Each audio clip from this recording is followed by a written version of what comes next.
Okay. With that, I want to welcome our speaker, uh, uh, Billy Sam Varghese. We are so glad he's here, and God has placed a wonderful resource person in the midst of us. A bit of introduction about Billy. So Billy has served with the UESI University Students Ministry for 24 years till the year 2021. And then he has continued to be involved with UESI as an EGF graduate member. Currently, he's now a certified career guidance counselor on the panel with secular edutech company named Mentoria, which works for college students, college graduates, and mid-career working professionals who are unsure of their career of their choice and thinking of change. He's also serving part-time as IFES in the IFES international body, which UESI is affiliated to, on their South Asia team as the Young Graduates Network Coordinator, with helping affiliated national movements in South Asia in the transition of college students to professional world, especially in the context of Christian discipleship and engaging their professional world redemptively. Academically, a science graduate, theologically educated with BD from UBS Union Biblical Seminary, and with 2 master's degree, one in psychology and another in human resource management here. So yeah, other than that, Billy is simply a wonderful person for anyone to get to know him, and truly his heart is to guide people. He also guides us as NMBF Coffee Chats, we also personally, on several issues. So we are truly glad that God has placed such shepherds in the midst of us, who don't necessarily have to be pastors, but they still have that heart to lead and guide people. So a warm welcome to you, Billy. Would you please take over? Thank you. Yeah, thank you, Reverend Abhijit, for this wonderful introduction. It's once again a wonderful experience to be on NMBF chats and also be part of the NMBF church worship as well. Having said that, is my audio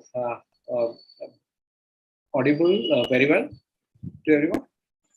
Yeah, I think there is some lag. Okay, there's a bit of a lag lately with my internet connection, so bear with me because I've been facing this because of the monsoons. So yeah, if there is any kind of lack of clarity on the chat, you can just ask me to repeat or do that. Yeah, having said that, what my presentation today, I would be focusing about the biblical basis of career, right? As well as, as an individual, how do we make a career decision, right? This will be a foundational talk, and we'll have a brief Q&A.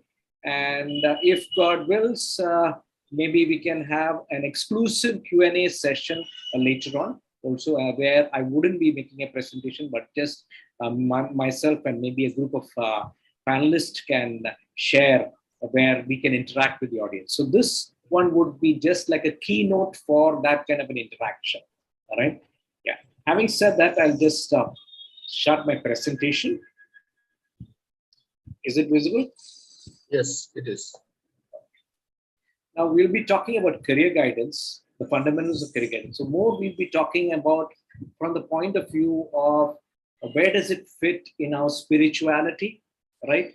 As well as how do we decide on our careers and how our careers align with our spirituality. That would be the focus of our discussion. So 50% of my content today would be kind of based on this perspective.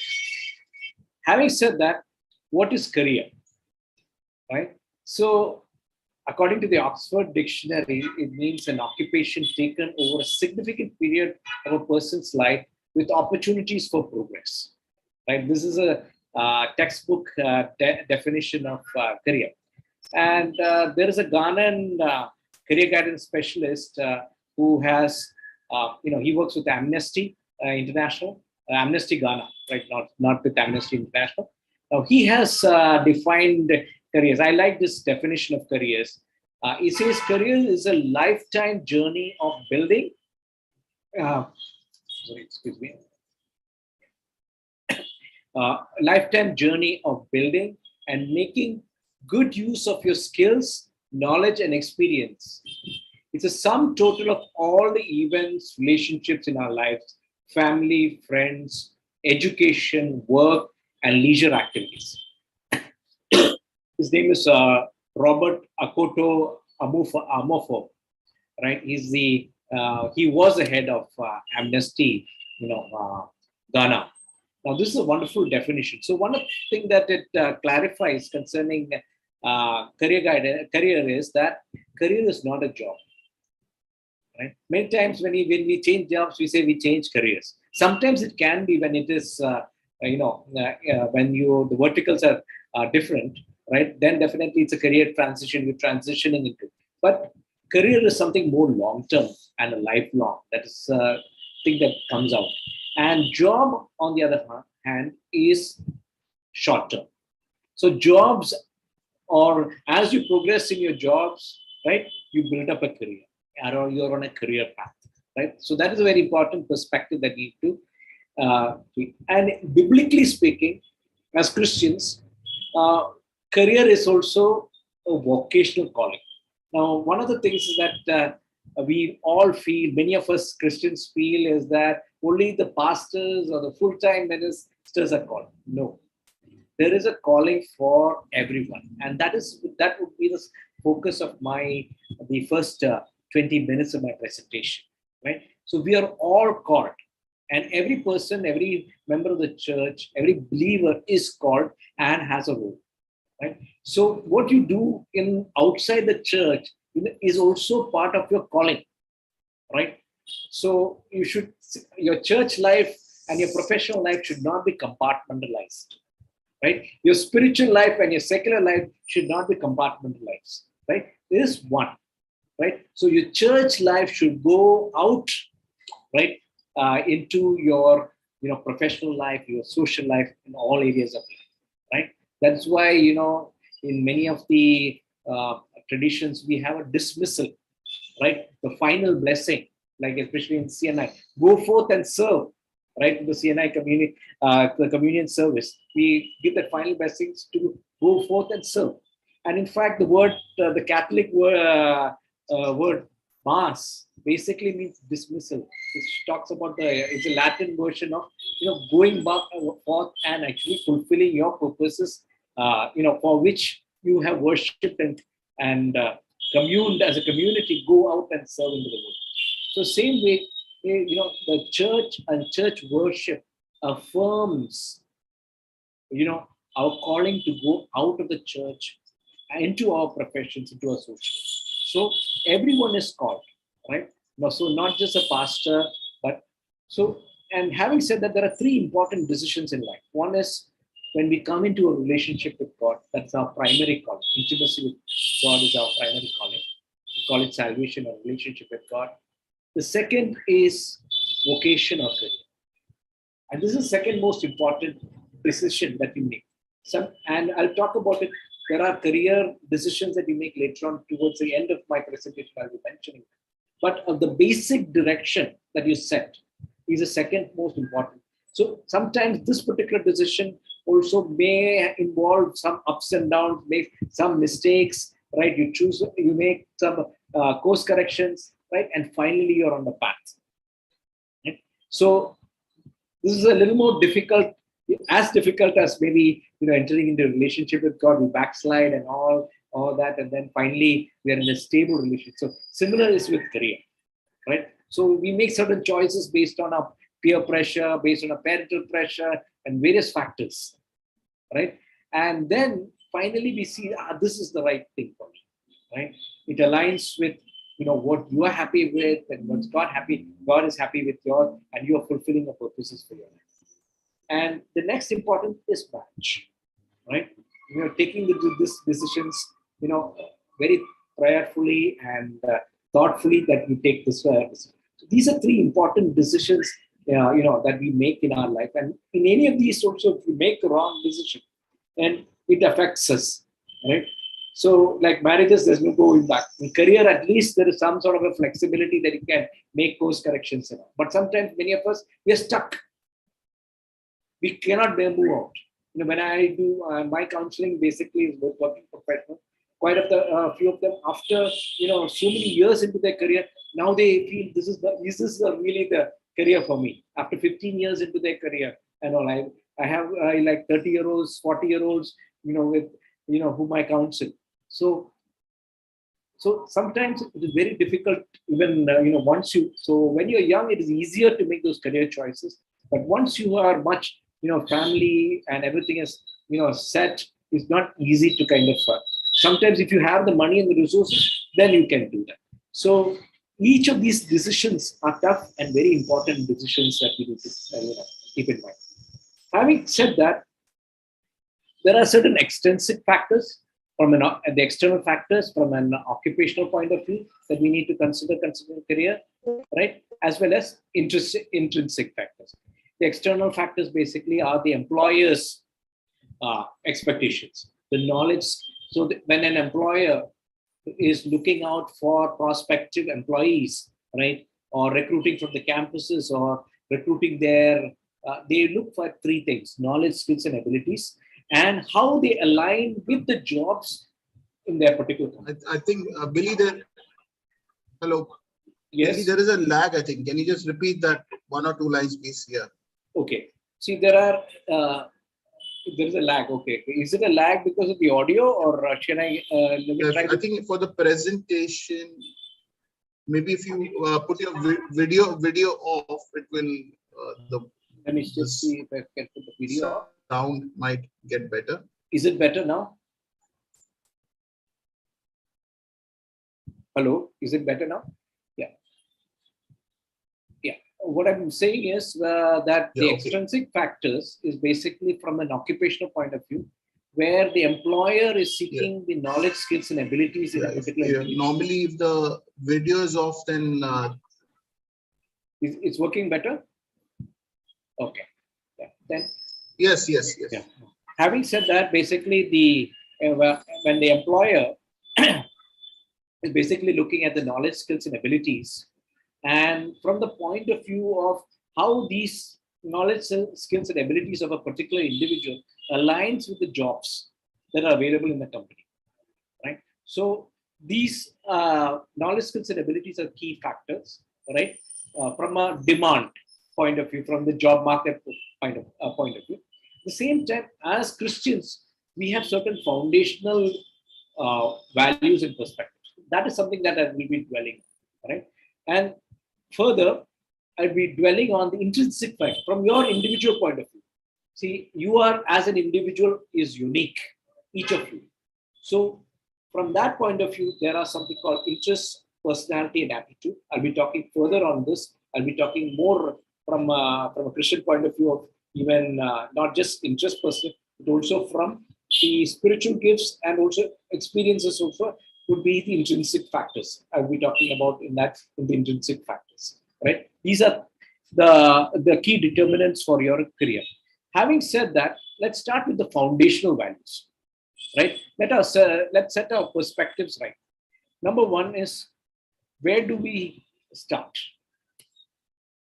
First and foremost, we need to start with God.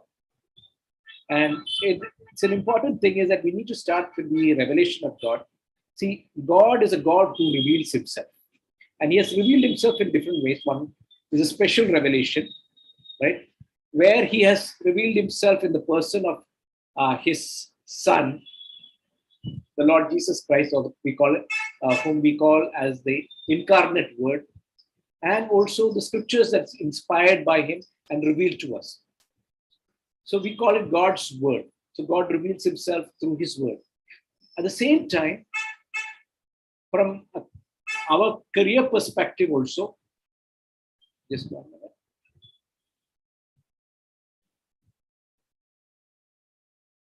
Yeah, excuse me, because there's a bit of traffic on my end also. That's why I'm using the headset also. So because it will cancel down the noises, right? But this is the best I can do. If I, general revelation. General revelation is through creation, right? Through nature, right? The Bible talks about it. And all the science and knowledge that we get in our universities through research is ultimately from God, and God, it's kind of revealing more about God. So God is revealing himself in two ways: through his word as well as through his world he has created. So let me put it in a different way. So God's special revelation, the Bible, Jesus, God's general revelation, and God's creation, science. So, and that's how we interact with God. So God speaks to us through his word and through his world, right?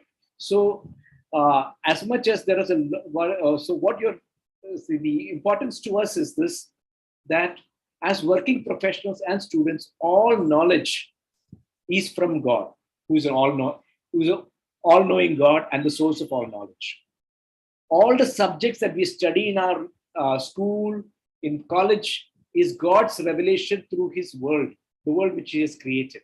So our studies, academic, professional training are spiritual and sacred, right? So this is very foundational. And what we are learning, so as much as you give importance to your church and your personal spiritual life, you need to give importance also to what you're learning in the university, what you're learning in the professional. Yes, it is corrupted. I will talk about the corruption that is there. So we learn from God, right? Even though it is through our universities or our corporate trainings, and we learn for God, right? And all knowledge is supposed to be used for his glory in our career according to his purposes for each of us. So this is one of the first foundational point that I would like to kind of reaffirm as I, as I start this session. Having said that, when we go back to creation, God has created mankind in his own image, right? And so he has created us male and female, and he has blessed them, right? And he said, go forth and be fruitful and increase and fill the world and subdue it and rule over the. So when we are ruling on behalf of God. So God has created us with his, knowledge, with his, so we are using his knowledge to rule and have dominion, right? And be a steward of creation for God. The other thing is also in Genesis chapter 2, we know that God created human beings to work. So God took man and put him in the garden to work and to keep it. So we are called to take care of the world, God's world, right? So God is revealing himself through his word, as well as he has put us in charge of the responsibility to take care of his world. So few lessons that we learn. God is a worker and he's at work. We see that in Genesis chapter 2 and also in John chapter 5. And he made us in his image and likeness, with our capacity for knowledge, skills, and abilities is from God and for God. And he created us to work, to be creative and be productive, right? That's our theme verse also. That we are God's handiwork, created in Christ Jesus to do good works, which is prepared in advance for us to do, right? So, and then he has called us to work, and we are called to work for God. So God is the ultimate boss that we serve. So in Colossians 3:23 says, whatever you do, work at it with all your heart, as though you're working for the Lord, not for human masters, right? And since it is, you will receive the inheritance from the Lord as your reward, right? It's the Lord Christ you're serving. So that's something that, and Paul is writing basically to the slaves. So one thing that we need to understand is work is not the object of worship, right? People say in our secular world, work is worship.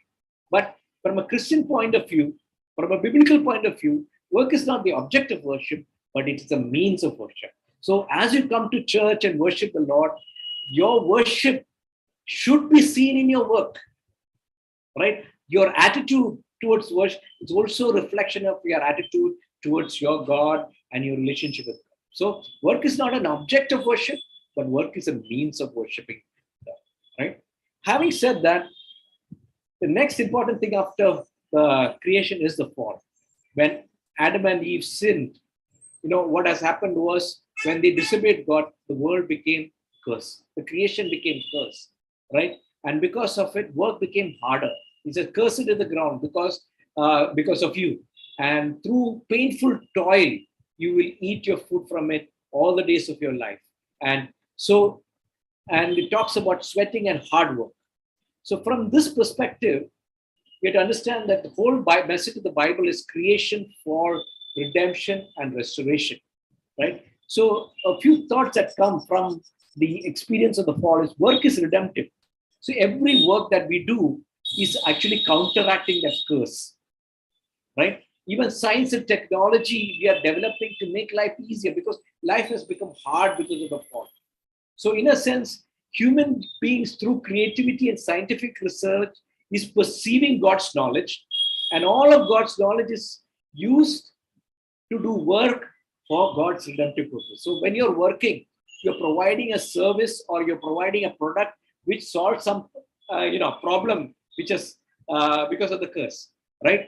So for which you're being paid. See, human beings are sinful, right? We are selfish. When we so there is a tendency also to misuse this and live selfishly, right? So as redeemed disciples of the Lord Jesus Christ, we need to understand that the work that we are doing, right, the services that we are providing or the products that we are providing is actually, trying to make life easier, right? Undo the kind of the curse or alleviate the curse, right? So in that way, this affirms God's purposes. That once again, I want to reaffirm that verse in Ephesians 2, right? It talks first about salvation, and then it talks about that. It says is that you are the handiwork of God, created in Christ Jesus to do good works prepared in advance, right? So through hard work, through developing science and technology, and providing better services, we are improving life. Yeah, is it audible? Well, did it lag? Hello? I think hello? In between, did I lose?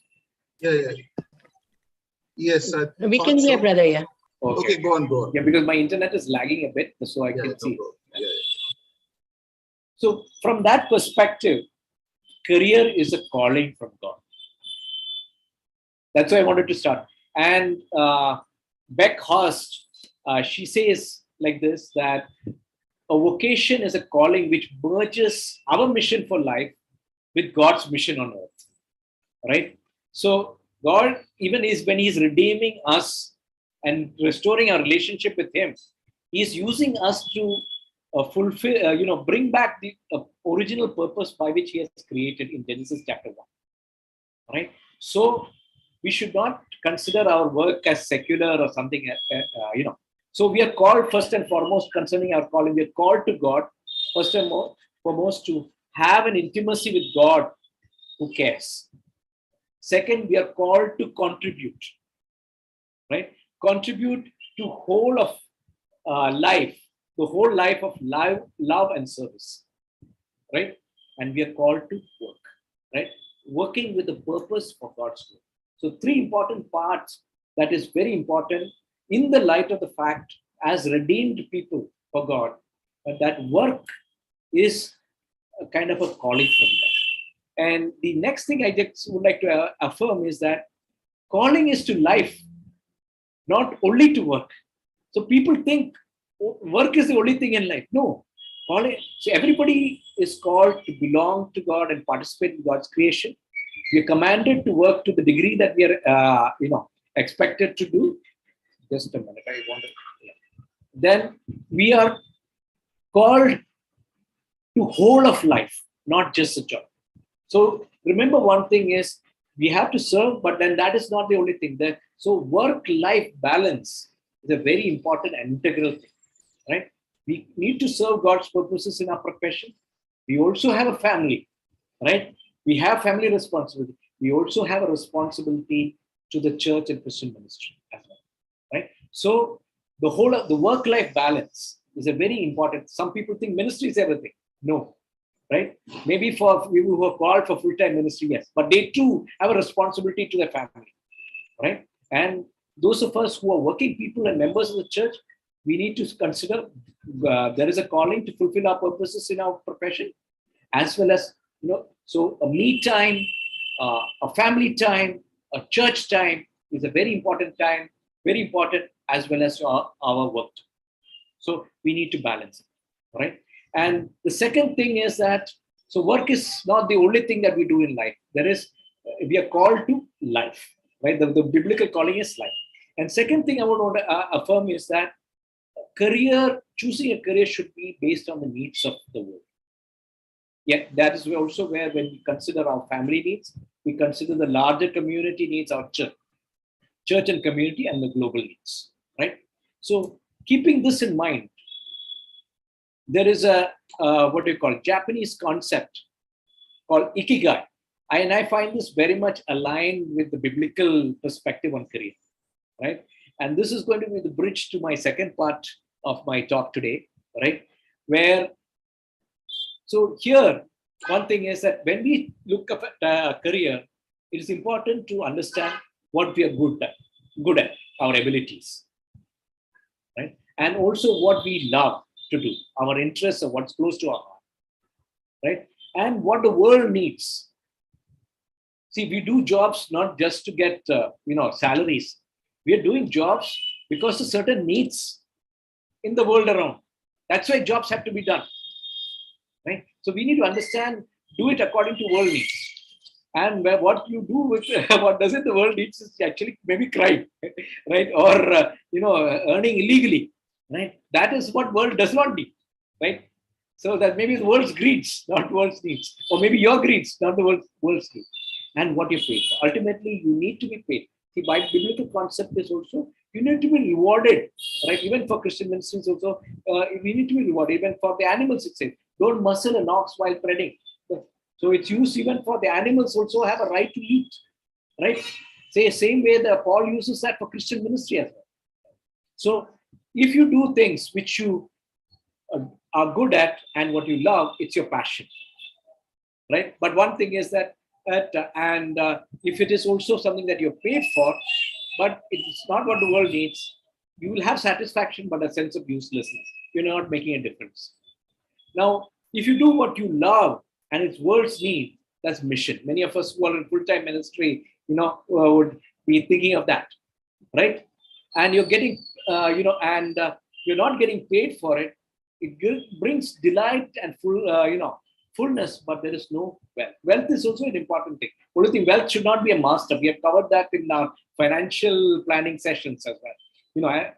Then if you do something that you're good at and you're getting paid for, that is your profession, right? But if it is not something that you love, then you will feel comfortable, but there will be something empty. You're comfortable because you're doing something you're good at, you're getting paid for it, but you don't love it.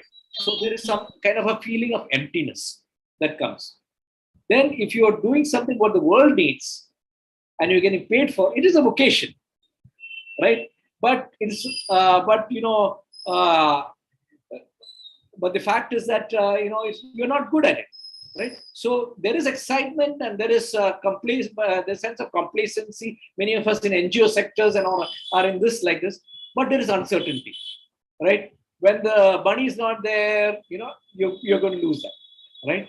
And so all four factors are very important, right? Which aligns, and to a considerable extent, this aligns with the biblical perspective. To understand the entire biblical perspective, I would recommend the 3 books. Ikigai, which is it's a secular book. It's on the Japanese secret of a long and happy life, right? And Ikigai basically means reason for being. You're having a purpose in life, right? And Rick Warren has written a wonderful book called Purpose Driven Life. It's a 40-day course. In the early one, I'm not sure the latest edition is like that. And then there's a next book, which is more connected with what I'm going to say in the next part of my session.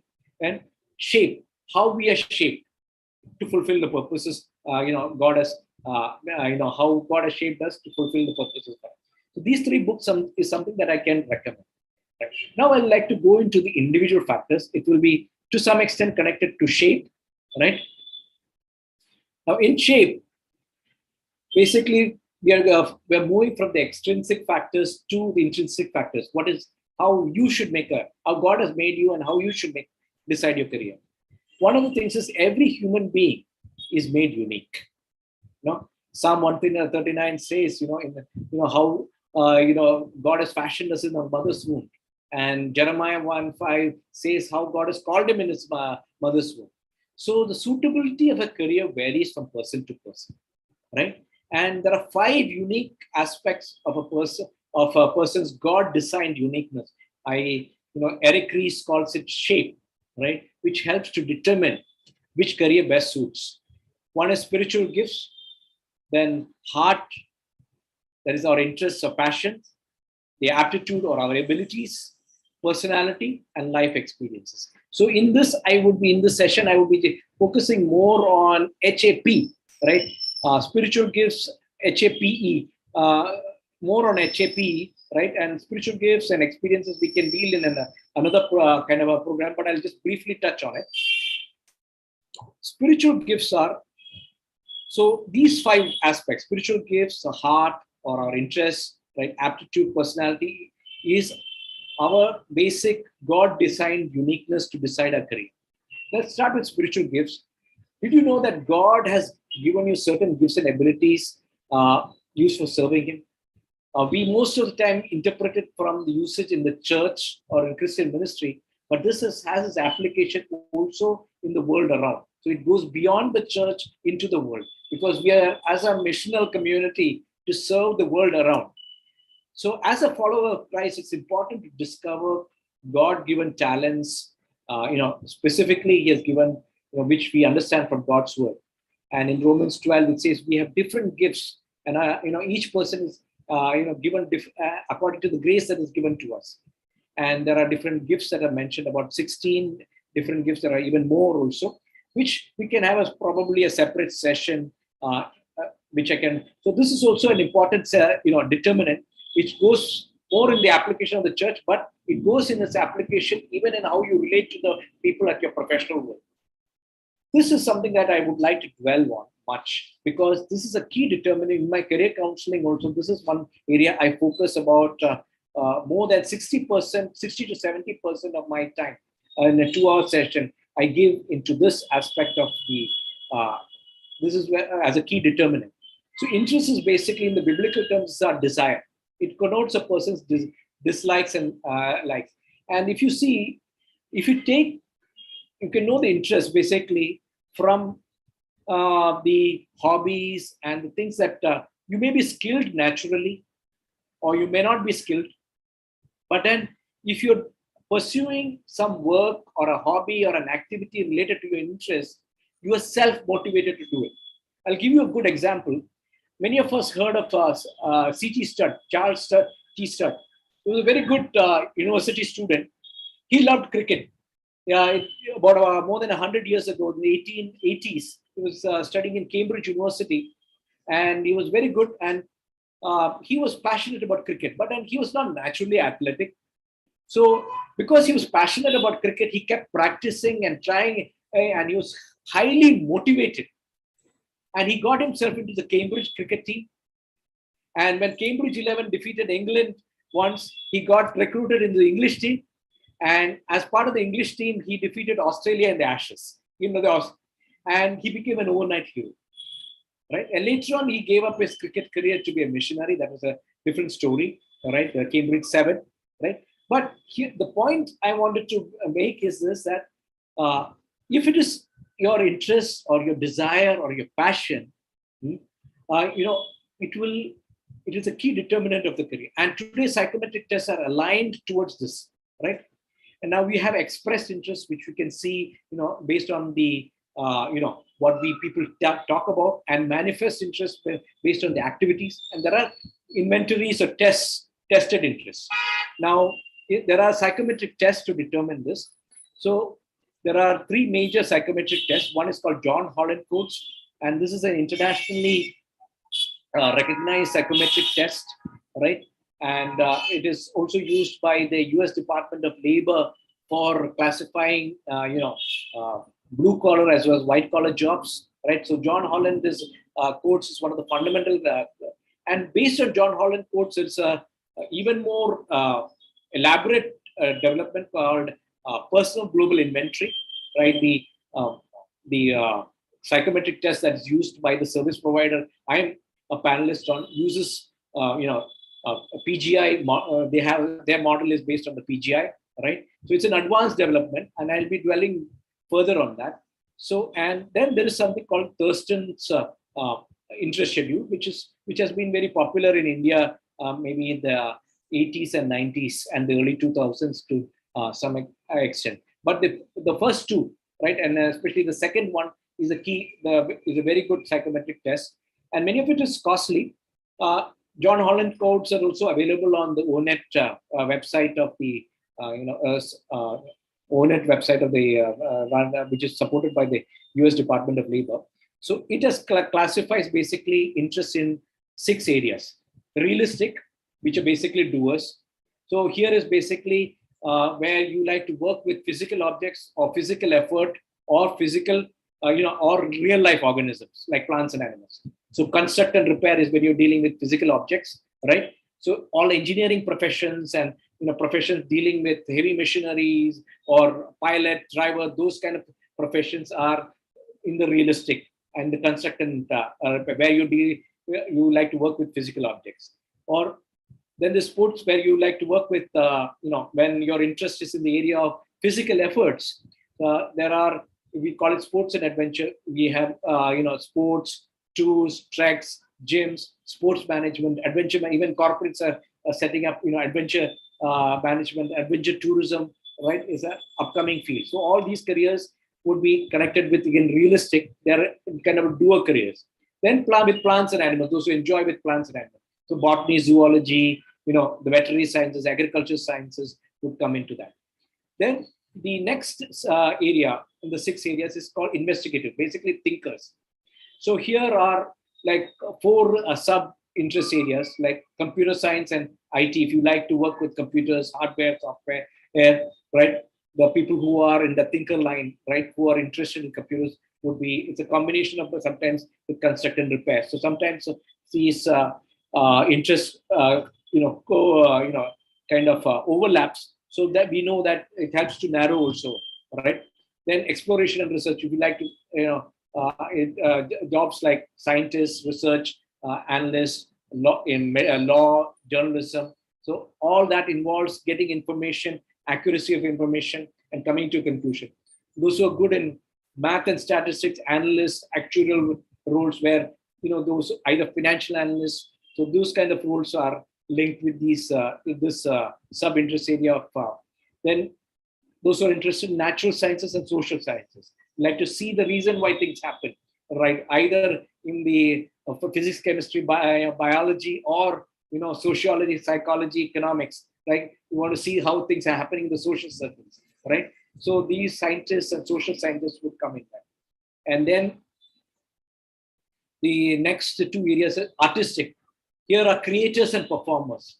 If you're good in artwork, then designers, sculptors, painters, even design itself, you have wide range. Product design, you have interior design and graphic design. So a whole set of even UX, UI design, the user experience, and that's called UX, user experience and user interface design. So, and virtual design, virtual experience design. So all that would come in the artwork, and photography would come in this. Then literary pursuit, if you're good with literature, right, would be in that particular line. And then if you're good at performing, if you're interested in performing arts, either a musician or a stand-up comedian or an actor, right? So those are the, so these are some of these, either it may be expressed or it may be manifested or tested. If all 3, align, that this is the best thing for you, all right? Then there are social areas of interest. These are people who like to help, right? Helping a person with a product or services. You're good for customer service, cabin crew, the hospitality sector. If you're good, you want to help people mentally or psychologically or medically, then psychologists, social workers, medical assistants, medical field, the doctor, human rights activists would come. Then if you want to help people spiritually or on a religious, then pastor, Christian ministry, motivational speakers, those would come. Then in that kind of careers. Then if you're good, if you're interested in helping people with knowledge or training people with their skills or coaching people with either as a corporate coach or a career coach, right? Then these kind of jobs like life coach, teachers, a sports coach, corporate trainers would. Then the next two areas are enterprising, right? Enterprising are basically persuaders. You are able to convince people. You are able to do business. You are able to manage. So there are three sub-interest areas. One is influencing. That is, you are able to convince somebody on to a particular point of view. So that you are lawyers, public relations professionals, politicians, and advertising. All that would come into that area. And if you are good at influencing and convincing people to buy a particular product or service, then you're good as a salesperson or an entrepreneur or an insurance agent, right? And a huge, right? And if you're good at managing people, managing finances, right? Managing, your relationship with your suppliers, in terms of your raw materials, or and also with your, customers, right? And able to do a business, you're able to manage things, then you're suitable for managerial roles like CEO, even managing people. Then you can be a chief in the HR could be a field. So all the manage. So in fact, for management, all three should be good, right? Or you should be very strong in the managerial, and you have a moderate level of influencing, moderate level of, and a good person in the top management would be those MBA people. I recommend those who are of MBA. If you have a high influencing interest, high influence selling interest, and a high managerial. Then the last is conventional, basically organizers. They are able to either maintain documents or they are able to maintain files and data with accuracy, right? So, or information with accuracy. So editors, CA, medical transcriptions, CS, company secretary, journalists, underwriters, even lawyers also would come in this, and financial analysts. Then those who would like to follow, work in a systematic structure, right? Where you follow a systematic process, right? So those are called process-oriented interests. So people like receptionists, accountants, administrators, logistics managers, civil service officers, they will follow, they will draft policies and they will follow policies, right? And immigration officers and different kind of. So these are the major interest-based key determinants for career. That's why I dwelt a lot on this interest area. So in a career guidance, basically many, especially in my particular service in which I work with, we focus a lot on interest, and the same is in many of the international ones as well. Then the other key determinant is your ability or aptitude. Now, ability or aptitude is a person's natural ability in a particular area. So it indicates a person's potential skill. So it also determines, it's a determinant of whether the career is best suited for the person. So if your interest and aptitude are aligned, then definitely that career would be a career that is best suited. And also indicates an ability to be trained in a particular skill area. So most of the aptitude or abilities are connected with skills. And it also corresponds to intelligence. Intelligence not in terms of intellectual intelligence, from multiple intelligence. I'll be talking about it in the next slide, right? So it can be also connected to some extent with your spiritual gifting. So your abilities, your natural abilities may also connect with your spiritual gifting. That's why I talked about shape. Now, aptitude, there are, or when you talk about multiple intelligence, we can also call it as multiple, 8 major multiple areas of aptitude or intelligence: verbal reasoning, numerical reasoning, abstract reasoning, right? Your verbal reasoning is how you're able to articulate well in writing or speaking. Numerical ability is how you're able to process numbers. And then abstract reasoning is how you kind of able to think rationally, right? And also the spatial relation is also how you recognize and visualize, like the spaces, like you do in interior design, right? In architecture. Then clerical speed, how you're good in mechanical, how you're able to, type fast. Mechanical reasoning is how different objects, work, right? How you're able to fix things, how things fit in together.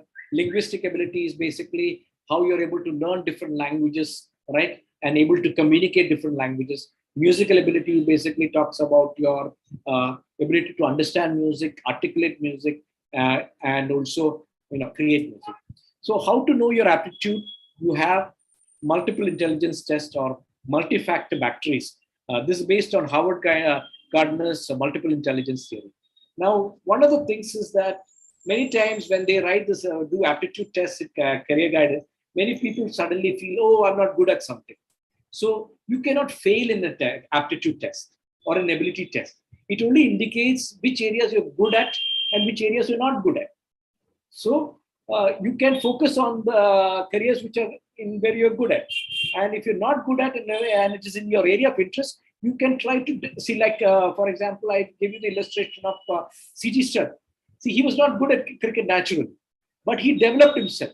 So some of these abilities you can develop to some limitation else, right? So because it is your passion or your interest, that you'll be self-motivated even if it's hard for you. Then the other key determinant of your career is your personality.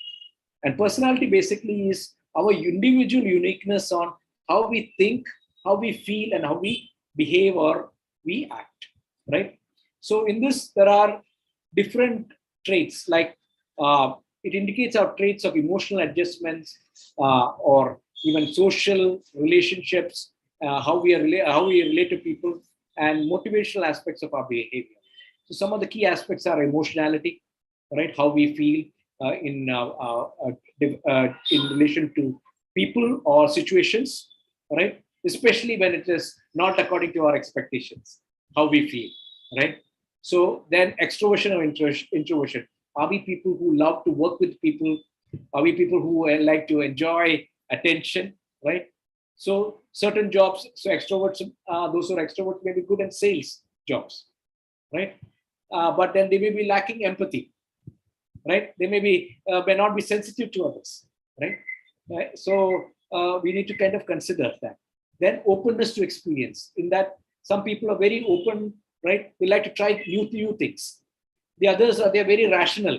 They would like to they would overthink, calculated before think of the pros and cons before taking a decision, right? They are conventional people, right? So conventional is on one side, open to openness is on the other side, right? So people who are open to change, they will jump into things, may not think of the consequences. People who are conventional, they will think pros and cons before they do it, things. But sometimes they may be having a problem of paralysis of analysis. They overthink and they're not able to decide, right? So many of the counselees I experience, right? They think a lot and they're not able to decide, right? So overthinking comes. And then there is something called agreeableness, basically how sincere we are, right? How we trust people, right? Yeah, and okay, I'll switch on my video. Yeah, I think it's going well. The audio is going well right now.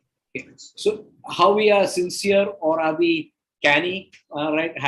Or how we kind of are dealing with people? Are we straightforward or diplomatic, right? And agreeableness also covers with, do we trust people or do we always doubt people, right?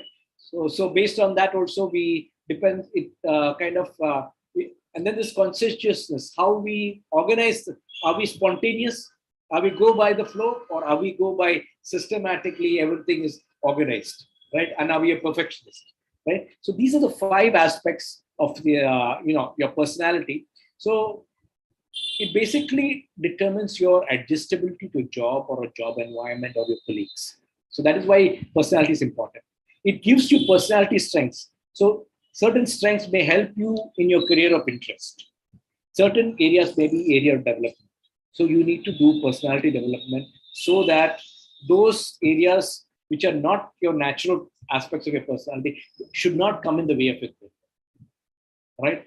Now, especially when you're dealing with people, right? Socially, people can work in a team, but an introvert person is more of an analyst, right? He would like to be kind of work alone, right? Sometimes when he needs to work in a team, so he may have to develop some sociability, right? And then some of these, what do you call, an introvert person may be he likes to work behind the scenes. But when he gets into management and leadership, he will have to make presentations to the higher leadership, right? So he needs to be able to be sociable, as well as he needs to be able to kind of be on this stage, not have stage fright, right? So those are the aspects which will help, and it also determines your attitude to your work and work environment, and what happens in your workplace conflicts.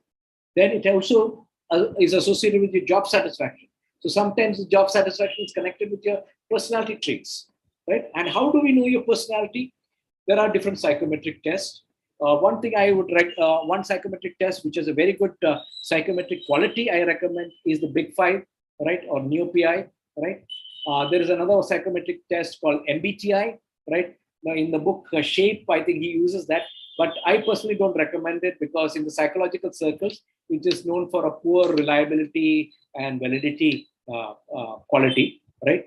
And another very test which is used very much in the corporate is known as DISC, right? So DISC is very much used in many of the DISC profile. HR people are trained in DISC profile, and DISC profile certification is a very expensive certification. So highly used in DISC, you can find it right at the bottom. Billy, can you put the spelling? Yeah, okay, yeah. Now it's visible. Visible. Okay. Yeah, because the indicator comes in the way. Yeah, now is it visible? So DISC. So I wouldn't want to dwell much on it. I want to go on to the last aspect of the determinant, that is your experience. So how your past can help your future.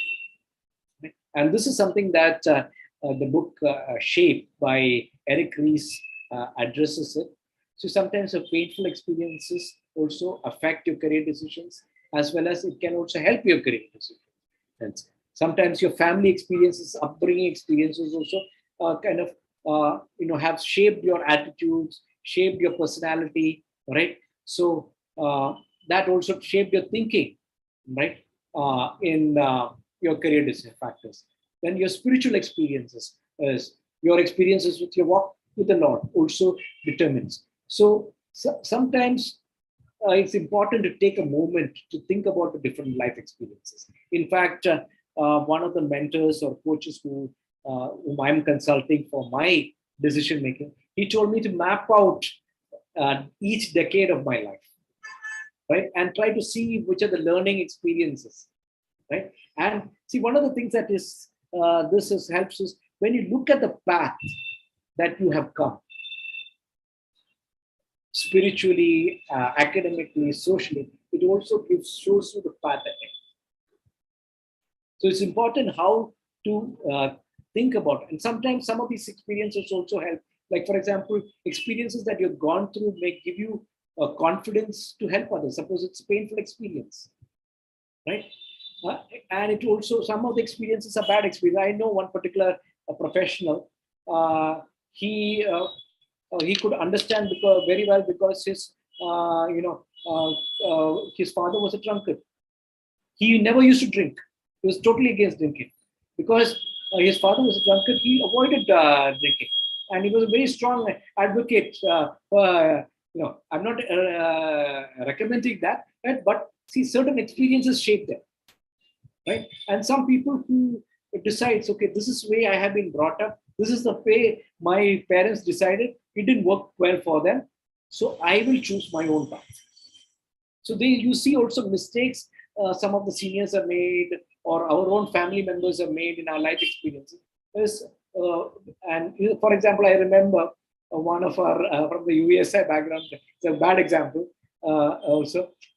So one staff worker's daughter, not a daughter or son, yeah, one child decided he or she will not be in ministry, right? Because I had a hard experience, people coming around. I didn't have a personal life, right? And I didn't have money for myself. My parents spent all the money with a low salary in ministry to cater students and graduates.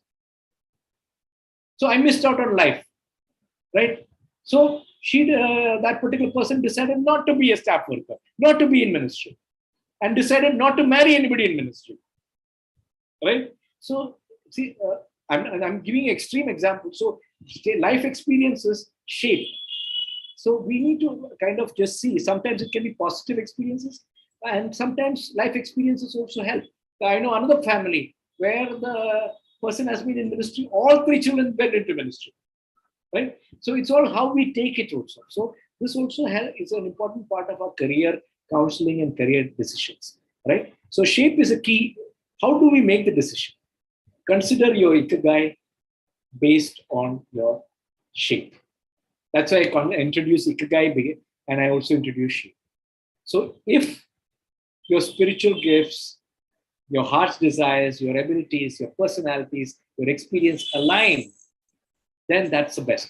And if it is something that you're good at, you love, right, and you're going to get paid for, and it's something that's going to make a difference in the world and the world needs, that's your ikigai, right? And that would be the best kind of decision. Further, psychometric tests will help you narrow down interests of your careers. Personality tests will help you your strengths and development areas, which will help you to do well in your career. Abilities will show your natural potential, and a counselor based on all these psychometric tests would help you to will help to guide you based on these reports and help you narrow down. Right, that's where career guidance comes in. Now, one caution: career guidance is highly commercial. Right. In fact, I've been studying the career guidance market itself.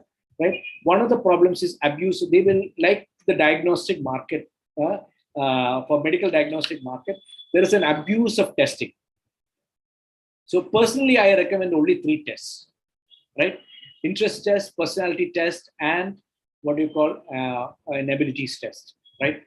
So that is a key thing, right? And then there are tests of poor psychometric quality, right? There are tests called walk, and there are tests which are not scientifically established.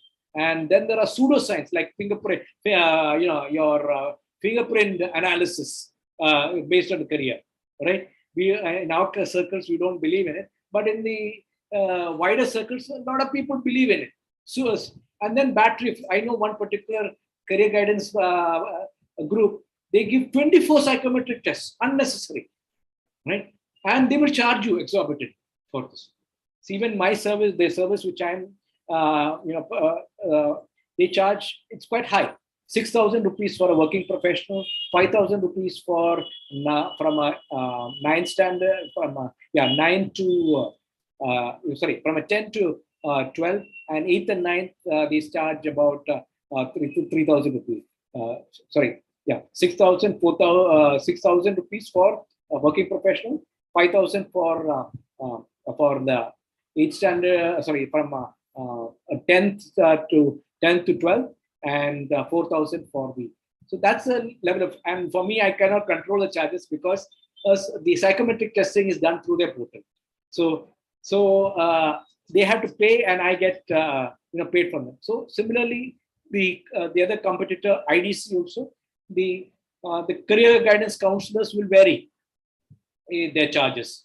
In that particular model, their iDream Career is the other competitor, right? So these are the 2 competitors, and IDC is one of the major players, right? They are tied up with many of the governments, CBSE, and also many of the governments like Kerala government, Telangana government, Delhi government. Many of the governments are tied up with iDream Career, right? So each of the career guidance service providers provide their unique certifications also. So I'm certified mentor, I cannot work with. So I had to again do the certification. So this is highly commercialized, right? So that's why I'm giving you the information, but I'm talking about, even though it's highly commercialized, the 2 of the best I would recommend is IDC and and Mentoria. And Mentoria is good for college students and above, and they're also good for the the students below, right? There are other service providers like EduMilestones, Mindler is targeting mainly the international schools, right? And then Univarity, these are all there. But Univarity does a battery of tests, and EduMilestones also, some of the tests have a poor psychometric quality, right? So that's how, and some other, I just want to conclude with a few other things, right? Decisions. One is the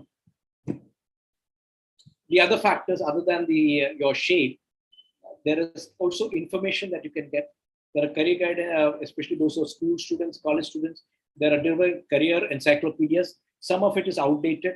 HarperCollins, Jayanti Ghosh, and Usha Albuquerque are the pioneers of career guidance. The first pioneer of career guidance was Jijkar, Dr. Jijkar. Shrikant Jijkar was the pioneer. He was a minister. He was a man with the multiple degrees, medical doctor with, I think he had more than 50 academic degrees earned, and he was a civil service officer and later on a politician. He pioneered career guidance in Maharashtra, and later on, Jayanti Ghosh and Usha Albuquerque is a newsreader. She's well known in our evangelical circles, right? So she has written 2 volumes. Then there are a lot of books on there. So these are the books that you can refer. Then there is newspapers, educational times, career trends, or something. Now, even you can see the IDC and Mentoria have given their links also, right? They have their career search also. You can use that. So, in addition to all this, survey what is the trend that's happening. Read your newspapers, see the career trends that's happening. See the recruitment page, the ascent page of Times of India, and such pages like that. Is my network on? Hello? Am I frozen? Yeah. Yes. Okay. So basically, I was saying is that the survey, some of the newspapers like the career newspaper, job opportunities, and all, you can see which are the careers which are trending. Then there are job fairs and educational fairs, right? Different colleges, different. So this is organized in some of the schools, right? And maybe sometimes at the inter-school level or in some big cities is in BKC and all that area. Also, they used to organize these fairs also, right? And in Goregaon, sometimes also these fairs are organized, right? So different colleges and courses are. And then there are job fairs also where companies present their different and their profiles and job opportunities, right? Then caution is that educational fair, use it only for collecting information, right? Sometimes some people will oversell and they will overconvince people, right? So be careful, right? Get information, make your own decision, and so job fairs are primarily marketing initiatives with commercial interest. So keep that in mind. Use it only for collecting. Don't get conned into courses which you're not interested. Even a lot of these career agents and all. In fact, I was dealing with a friend, a colleague of mine also, whose daughter was almost being conned by a career agent, right? So be careful of these, right? Use only for information. And then lastly, consult experienced people, right? Experienced people, those who have experienced. So if you're interested in a career, find out people who are there through your church, through your circles, right? Talk to them. Then talk to your professors, teachers, journalists, and businessmen. So they will know what is the latest ones in the market, right? And also parents. Although sometimes parents may be traditional or have their way of, parents also have experience, right? So do consider them. Don't overrule them. And also godly mentors, right? In your church or in your ministry that. So experiencing, take this information as well. Don't take information all by yourself. Many times we consult our peers. Peers are not bad. One of the early career decisions that happens is a lot of done by peer pressure. Be careful. It may not be according to the sheet, according to your interest or according to your personality or abilities. So be very careful when you kind of go by peer pressure. And making the decision, assess all the information, including psychometric tests and all the information available to you. Assess your attitude, right? Why do you want to take? Why am I choosing this particular thing? It's very important. And what is your motivation, right? Is it money? If it is money according to your needs, it's perfectly fine, right? But if it's going to be greeds, like I want to spend a lot and live a lavish life, right? There's nothing wrong in that, but then it would be exploiting. It would be the nature, right? And then, is it for job satisfaction and recognition? It is valid. We have, our aspirational needs. That's where it's important also. Or are you looking for work-life balance? Then it's very good, right? So you should definitely consider a work-life balance as a very important thing. Personal issues. There may be some things that you need in your family needs, right? So for that, I need to pursue a career. There are certain reasons. Some people pursue the doctor career as a doctor because there were certain illnesses in the family, or gone as medical scientists, right? Because of certain, to research for certain medical illnesses, right? So there may be personal issues, but very important thing is the mission for life, the point at which I started.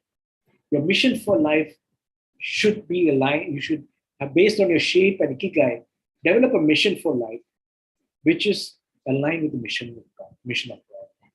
So that is a key difference. Then, considering these factors, prayerfully make that decision and commitment for your life. And in the final word, career decisions after high school, especially if you're school students, is just the beginning. Career is an ongoing development process. So there are different stages of career decision. From 6 to 11, we have a fantasy choice. I remember when I was 6 years old, I wanted to be the Pope, and later on I came to know that in my church I can't be the Pope. I had to be celibate, right, to be the Pope. So that was out. I want to get married, right? So that was a fantasy. So many of us, we have fantasy choice. Sometimes those fantasy choices, maybe. Then from 12 to 17, right, 10 to your 12th standard, you make some tentative decision. That's why you take your career streams. Later on, when you study in the college, study and you get your first job, you begin to see whether this is the right job for you or not right. And you begin to evaluate and make realistic choices. So there would be many stages of your career guidance, your career decisions, right? So there will be changes. Sometimes the change may be, you may have taken and but you're not competent in that. You may be competent in that, but then that particular skill is redundant, or that technology is redundant. And right. So today's world, you need to be multi-skilled. If you're in the technology sector, skills are getting outdated maybe every 18 months. Right. You need to upskill yourself. And sometimes work environment. Sometimes your work environment is very toxic. Right. It's affecting you psychologically. It's affecting you mentally. It's affecting your family life. And so then definitely you need to make a change in it. Then sometimes the pay package, you're not getting reasonably paid for the job. You're not getting paid at all, right? But then if it is your motivation or your vocation, right, ikigai, you would do it. There may be spiritual reasons also, right? Why you take a career. Because not just in ministry, even the certain career, because you want to make a difference in that particular career. You want to excel in that career and make a contribution for the glory of God, right? So as a final thing, as you pray about it, continue to walk with the Lord, seek God's guidance, and obey His will.